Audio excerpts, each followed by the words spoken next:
Good morning, everyone watching live on BAM YouTube. Let me know in the comments where you are tuning in from. Today's hot sheet, or every day's hot sheet, covers what you need to know about the real estate industry in a 24-hour time period. And on today's hot sheet, I will discuss new home sales, home price growth from the 90s to today. It's a chart you want to use this weekend. NAR's outdoor remodeling report, and an update on the banking system. Today is March 24, 2023. I am Byron Lazine, and the hot sheet starts now.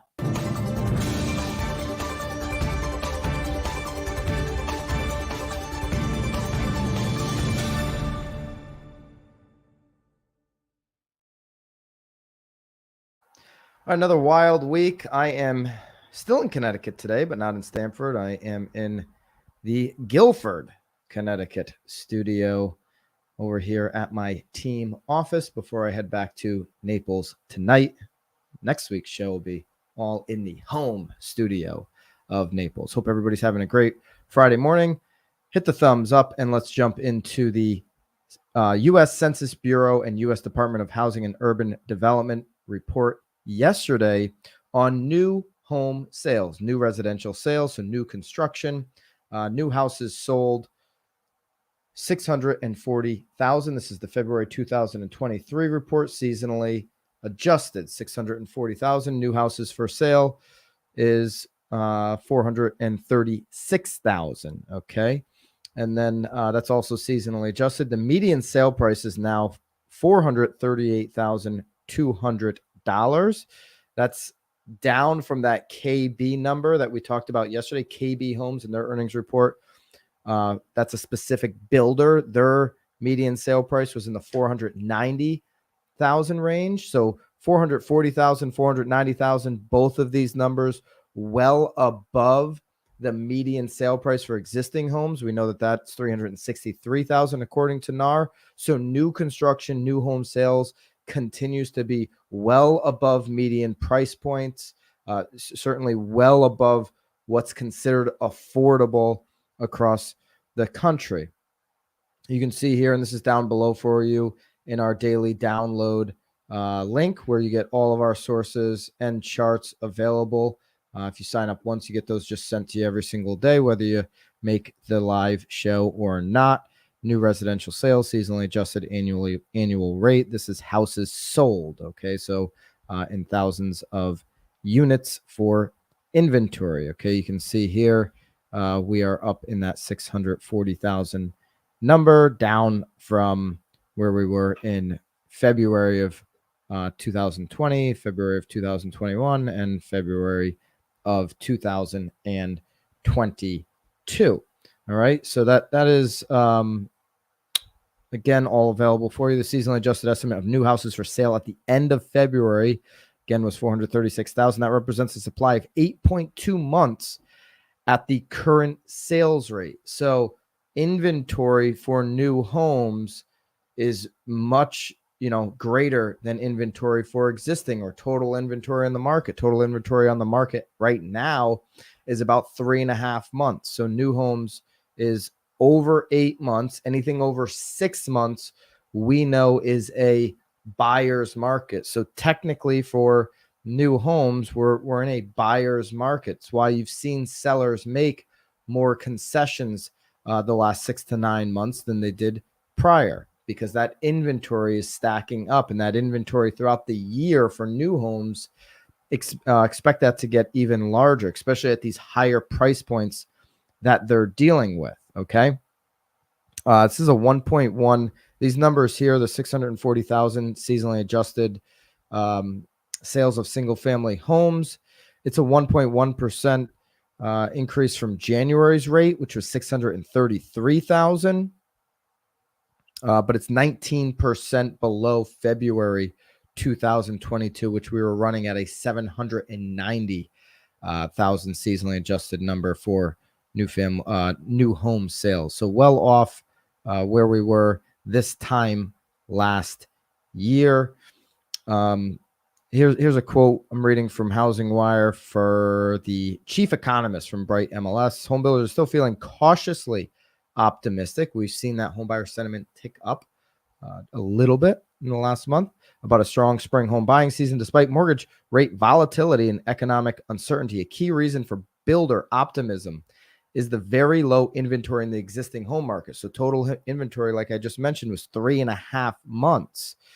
This is going to force more buyers into that new home market. But knowing that new homes are averaging 440,000 median sale price, and builders like KB Homes, like we talked about yesterday, at 490,000, and that their inventory is over 8 months, I think that optimism is rightfully, subdued. It's under 50 on that home builder sentiment right now, and anything over 50, is what they're normally looking for, and they're still living under that 50 number. The number of existing home sales for sale is still less than half what it was prior to the pandemic.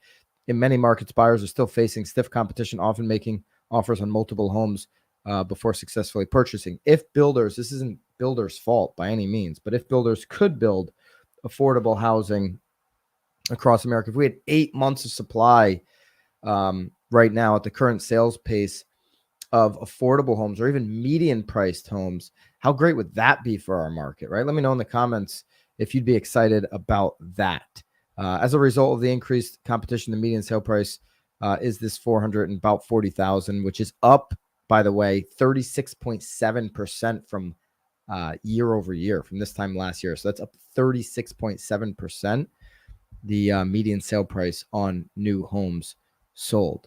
That builders aren't going to have a lot of room. They're going to try to make concessions with buy downs on the rate and things like that before they actually move these prices down. That would be the last case scenario, is moving prices down. Jody Tuttle says our home builders are offering many incentives to attract home buyers. I'd love to know if they're offering what incentives they're offering. Jody, if those are inclusive of price at all, if they're staying away from that initially. Not a buyer's market here on Long Island, still a seller's market, just a shade over 2 months of inventory. And yeah, in the Northeast, you have about 2 months of inventory on existing homes. Right now, we're talking about new homes. So new construction, newly built homes has over 8 months of inventory. This is not existing homes. Nationwide, existing homes has 3.5 months of inventory. So we're just talking about new homes right now. Long Island, not a lot of places to build new homes. So the new home market is probably, while it may not be 2, love to know if you have that data. It certainly probably isn't 8, but there's also not an abundance of building happening on Long Island because of the density there. Regionally, the sales pace was down in the Northeast, 21,000 homes. The Midwest, 71,000 homes on a month-over-month basis, while the Northeast recorded a larger drop at 40%. The South, 415,000 homes. In the West, 133 homes were both up month-over-month, rising 3% and 8.1% respectively. So, like we just talked about Long Island, all of the Northeast only has 21,000 homes compared to the Midwest at 71,000, the South at 415,000 homes, the West at 133,000 homes. The Northeast, when it comes to new home construction, is not a good measuring stick because there's not much of it going on. It's much more densely populated. There's not good land to build on. That, all of that's been kind of taken up in the past, and that's why you see people building in Texas and Florida, and also the states that people are migrating to.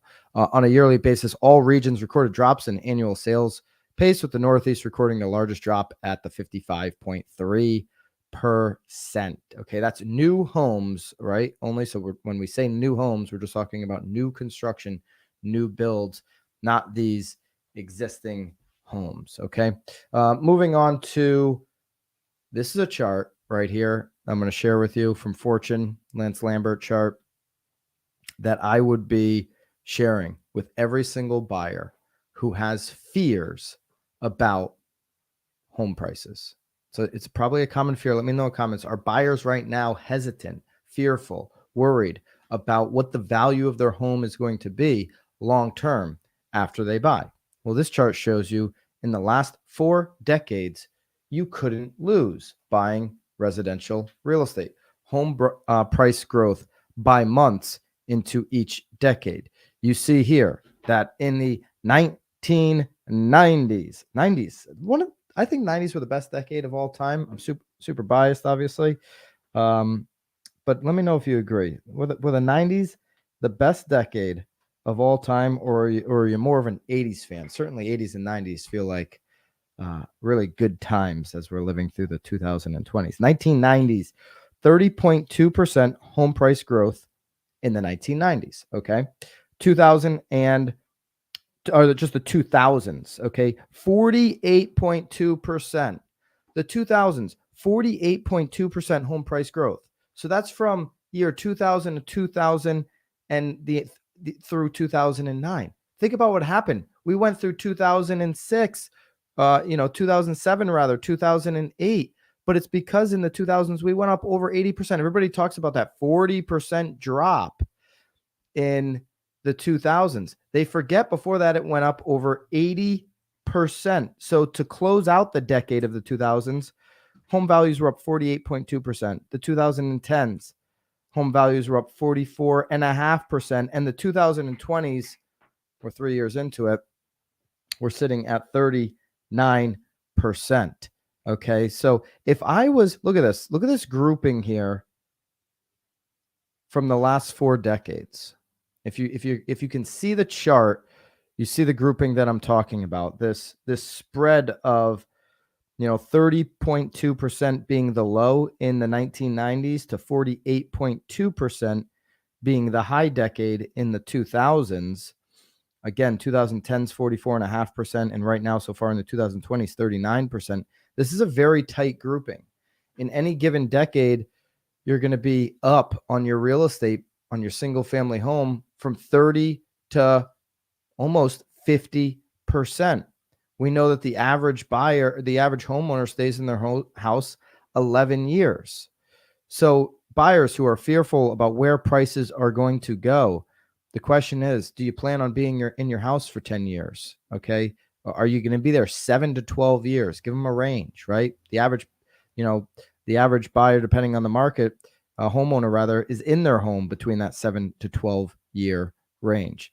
This grouping right here tells you that if you're going to be in there for 10 years, you really can't lose. If I was to place a bet on how the next 7 years look with all the uncertainty that we're faced with today, with, how much is this money printing going to catch up to us?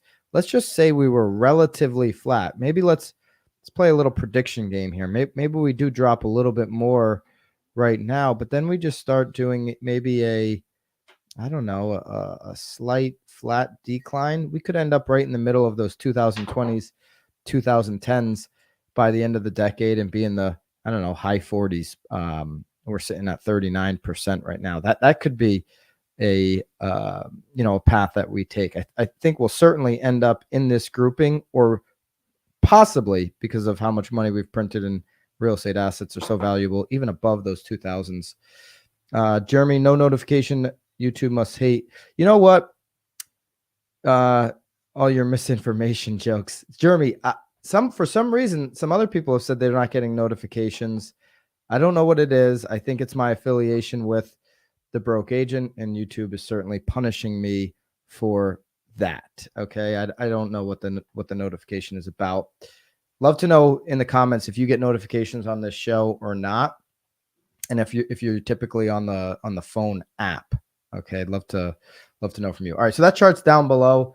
Fearful buyers in regards to their price should see that. Okay, this is the last 4 decades, so we're talking about 40 years worth of data. Well, 33 years technically, because we're 3 years into this one, worth of data. That should hopefully ease the concerns.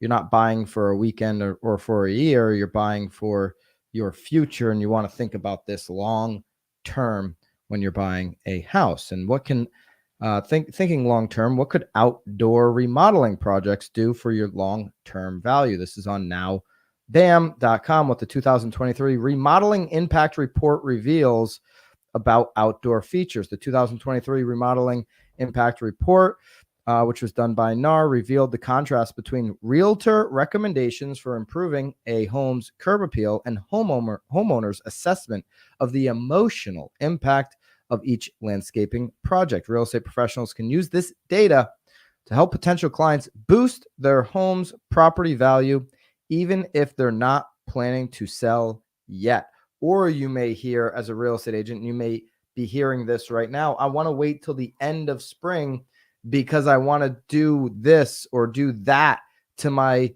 curb appeal, to my landscaping, to my exterior.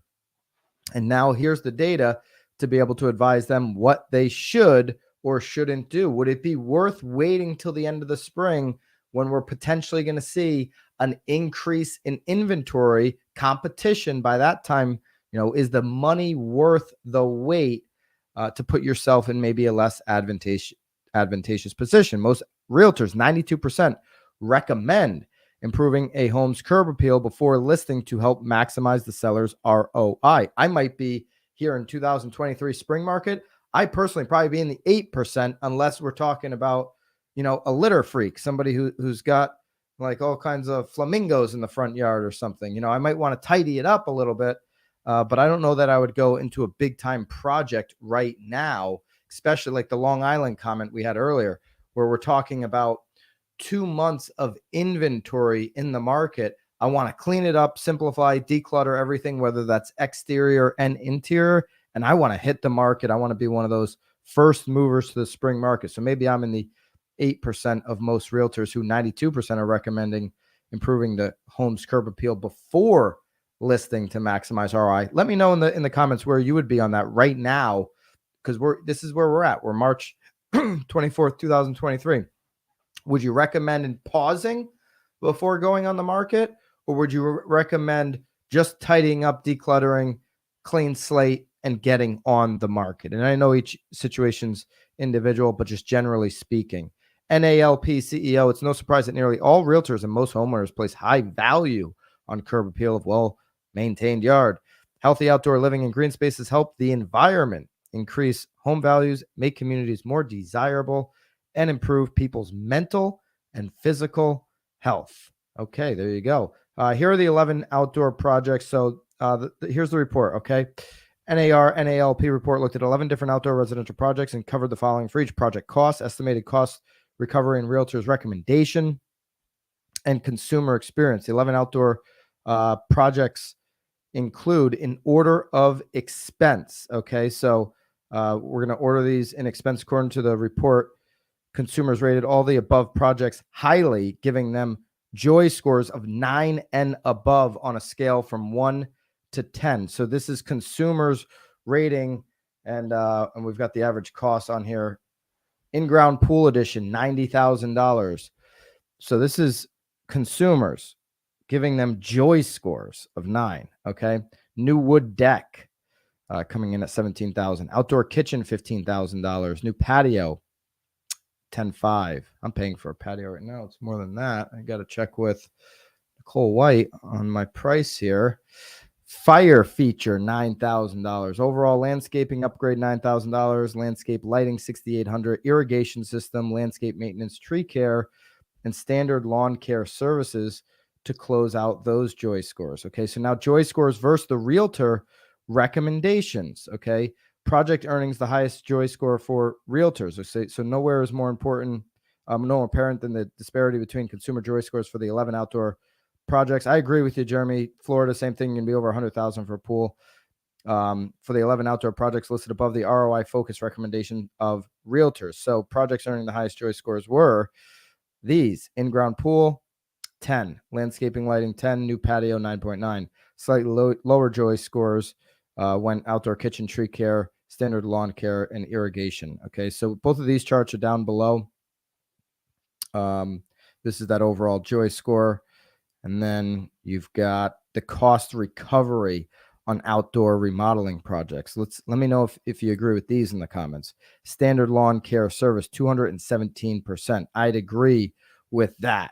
If you're not keeping up on just general maintenance, if you look sloppy on the outside before somebody even walks in, it's going to give them a different feeling about the house, about the quality of the home. So it's just standard lawn care service, 217% cost recovery.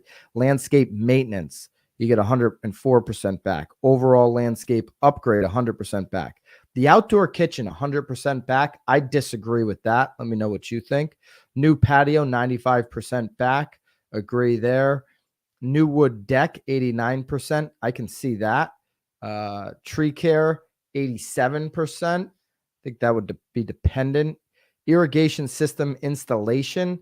Yeah, if you're in Florida, if you're in, Jeremy's neck of the woods in Austin, I can see that. Irrigation in the Northeast, you're not going to get 83% of your money back. People just aren't going to care about that. Some people will, but not 83% of people.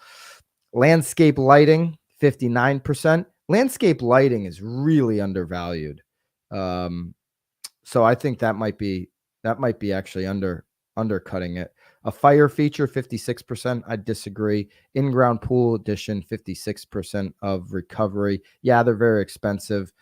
I think that's probably right. Let me know what you guys think about that down below. And if you've got sellers right now that are thinking about maybe putting in a pool before they put their house on the market, this might be some good data to show them that your cost recovery on an in-ground pool addition would be 56%. You're typically, on the typical home, not going to capture all of that money back. Jeremy said, traditionally, I would tell people $100,000 pool doesn't add $100,000 in value. Absolutely right. Post-COVID in Austin, it would add. But before COVID, that was the case. And then now people are looking for a pool. So I think that's going to depend on the market, right? If you only get 2-3 months of summer, Jeremy's probably getting 8 months of pool use in Austin.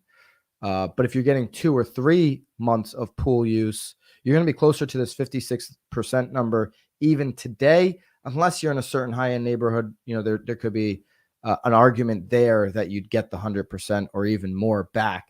But we're just looking at typical home here on this scenario. So that report will be down below for you. Oh, here we go. There you go. That report will be down below for you to check out if you'd like and grab those charts. You can just sign up for the daily download and get everything. All right. Everything that's happening this week has to do with the banks. Yellen gave us an update yesterday after she almost verbally destroyed the economy on Wednesday. She tried to backtrack yesterday. Yellen says Treasury is ready to take additional actions if warranted to stabilize banks. The federal emergency refunds to depositors at Silicon Valley Bank and Signature Bank could be deployed again if necessary. So she wanted to basically kind of cover her tracks from Wednesday when she's like, that's not the case at all, right? Now she's saying, if we need to do it, we'll do it. What I'm still reading between the lines is me, Janet Yellen, Jay Powell, we'll pick the winners and losers on these banks. It's not going to be a standard blanket statement that everybody is 100% safe. The strong actions we've taken, this is a quote from Janet, ensure that Americans' deposits are safe. Certainly we would be prepared to take additional actions if warranted, but they're still not saying 100% of all depositors at 100% of the banks are 100% safe. They're saying we're prepared, we're strong, we're liquid, we'll take more action if necessary, we're ready to go. Put me in the game, coach. I've only been in the game the last 97 years, but keep me in the game. The statement conveyed a different message than Yellen's remarks the day earlier when she told senators that Treasury was not considering any plans to insure all U.S. banks deposits without congressional approval. So backtrack from Janet Yellen today hasn't made her job or the Fed's job any easier. Dutch Bank share slide 11% after sudden spike in the cost of insuring against its default. So a lot of banks are trying to figure out how they can make sure this banking crisis doesn't happen to them.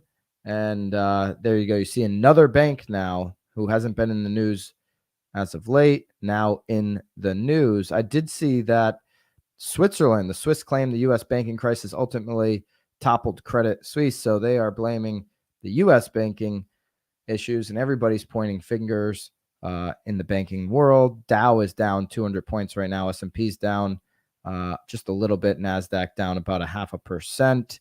And our 10-year, which is what we're watching to see where the housing market is going to go, is at 3.343. So 10 years down should signal good signs for our 30-year fixed today. which is what we're focused on. We ended the day yesterday at 6.44. So we've been hanging around that just under 6.5 mark the last couple of days, 6.45 to 6.44 the last 2 days. Pretty steady there. And we could see us get under that 6.4 number here to close out the week before we head into the weekend.